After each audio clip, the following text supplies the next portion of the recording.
இது மிட்சுபிஷியினுடைய சீடியா அப்படிங்கிறது லான்சருடைய 8th generation அப்படின்னு சொல்லலாம். அண்ட் இதை லான்சர்னே சொல்லலாமே, ஏன் சீடியான்னு பேர் வச்சாங்க அப்படின்னா, இந்த 8th ஜென்ரேஷன் லான்சருக்கு செஞ்சுரி டைமண்ட் அப்படிங்கிற அந்த 2 நேமையும் மிக்ஸ் பண்ணி அதில் இருக்கக்கூடிய அந்த சியும் டியாவையும் எடுத்து சீடியா அப்படிங்கிற பேரை வச்சாங்க. ஸோ அதுதான் அதுக்கான அந்த பேர் காரணம் அப்படின்னு சொல்லலாம். ஸோ மிட்சுபிஷி உங்களுக்கு தெரியும், ஸோ இது வந்து ஒரு ஜாப்பனீஸ் மேனுஃபேக்சரர். ஸோ ஜேடிஎம் கார்ஸில், அதுவும் நம்ம இந்தியாவில் ஒரு 2 லிட்டரில் இருக்கக்கூடிய ஒரு JDM car, easy to buy and easy to maintain and ஒரு லோ பட்ஜெட்டில் இருக்கக்கூடிய கார் அப்படின்னா இந்த சீடியாவை தான் சொல்லலாம். அண்ட் சீடியா வந்து லான்சருடைய ஒரு ஜென்ரேஷன் சொன்னோம் இல்லையா. ஸோ லான்சர் டோட்டலாக வேர்ல்டு வைடாக பார்த்தோம்னா ஒரு 10 ஜென்ரேஷன்ஸ் அப்படிங்கிறது வந்திருக்கு. ஸோ 1973 காலகட்டத்திலேருந்து 2024 காலகட்டம் வரைக்கும் வேர்ல்டு வைடாக வேறு வேறு கண்ட்ரீஸில் லான்சர் வேறு வேறு ஃபார்ம்ஸில் வேறு வேறு ஜென்ரேஷன்ஸில் 10 ஜென்ரேஷனாக இருந்திருக்கு. அண்ட் இந்த 10 ஜென்ரேஷனில் மோர் தென் 60 lakh கார்ஸ் வந்து வேர்ல்டு வைட் சேல் பண்ணியிருக்காங்க. ஸோ லான்சர் அப்படிங்கிற நேமே வந்து எவ்வளோ பெரிய பிராண்ட் அப்படிங்கிறது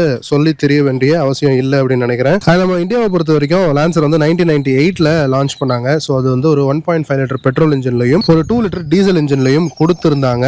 ஸோ வேர்ல்டு வைடு ப்ரொடக்ஷன் வந்து இந்த லான்சர்னுடைய ஜென்ரேஷன்ஸுக்கு 2017 ஸ்டாப் பண்ணாங்க. ஆனால் சைனாலையும் தாய்வானில் மட்டும் 2024 வரைக்குமே கூட லான்சர்னுடைய ஜென்ரேஷன்ஸ் வந்துகிட்டு இருந்தது. 51 இயர்ஸ் ஆஃப் லெகசி கொண்டது தான் இந்த லான்சர். ஸோ நம்ம இந்தியாவை பொறுத்த வரைக்கும் லான்சரும் சீடியாவும் சைமல்டேனியஸா சேல்ஸ்ல இருந்ததுனாலயே நம்ம ஊர்ல நமக்கு ஒரு அபிப்பிராயம் என்னன்னா, லான்சர் வேற கார், சீடியா வேற கார் அப்படிங்கிற ஒரு ஐடியாலஜியோட இருக்கிறவங்க நாம. அண்ட் லான்சரை பொறுத்த வரைக்கும் வேர்ல்டு வைடா மிட்சுபிஷி மட்டுமே மார்க்கெட் பண்ணல, அவங்க நிறைய பிராண்ட்ஸோட கொலாபரேஷன்ல பண்ணியிருந்தாங்க. ஃபார் எக்ஸாம்பிள் நம்ம இந்தியாவில் ஹிந்துஸ்தான் மோட்டார்ஸோட கொலாப் பண்ணி தான் லான்சர் வந்து 1998 நம்ம இந்தியாவில் லான்ச் பண்ணாங்க. அந்த மாதிரி வேர்ல்டு வைடா Colt Lancer, Chrysler variant, Dodge Colt, Eagle Summit, அப்புறம் பிளைமவுத் கோல்ட், இந்த மாதிரி மிட்சுபிஷி மிராஜ், மிட்சுபிஷி கேலண்ட் அப்படின்னு குவைத் மற்றும் அதர் மிடில் ஈஸ்ட் கண்ட்ரீஸ்லாம் இந்த நேம்ஸ்லாம் இந்த கார் அப்படிங்கிறது வந்துட்டு இருந்தது. அண்ட் ஒரே இன்ஜின் கிடையாது, வேறு வேறு இன்ஜின்லேயும் வந்துட்டு இருந்தது. 1.4, 1.5, 2 லிட்டர் அந்த மாதிரி